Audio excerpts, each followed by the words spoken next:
Day 7, 30 Days of Compost. We're going to circle back to what is compost, in the fact that I've had a lot of people go, oh, well, I got compost and it didn't work. I was like, okay, did you look at it under a microscope?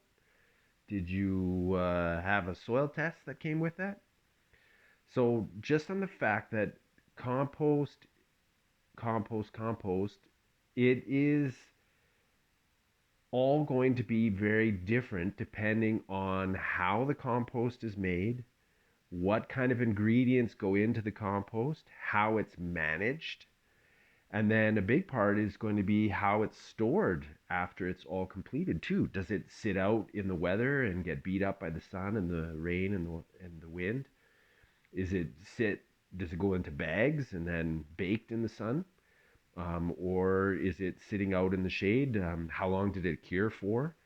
So that these are things that we just have to be mindful of when purchasing, or even when we make our own. And then if we're not putting it all to use, where how are we storing it and stuff as well after? So because this was a thing that I had with a gentleman up from Fort Mac years back, and he said, "Well, yeah, we used compost on this reclamation gig, and it just didn't work."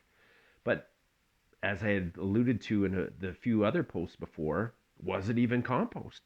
So we just want to make sure that there's many different ways to go about this. As they say, many different ways to skin in a cat. What a weird saying, but I don't know anybody that's ever done that. But so do your homework, do your due diligence, and make sure that you know what it is and what's going on with it, and ask all the right questions.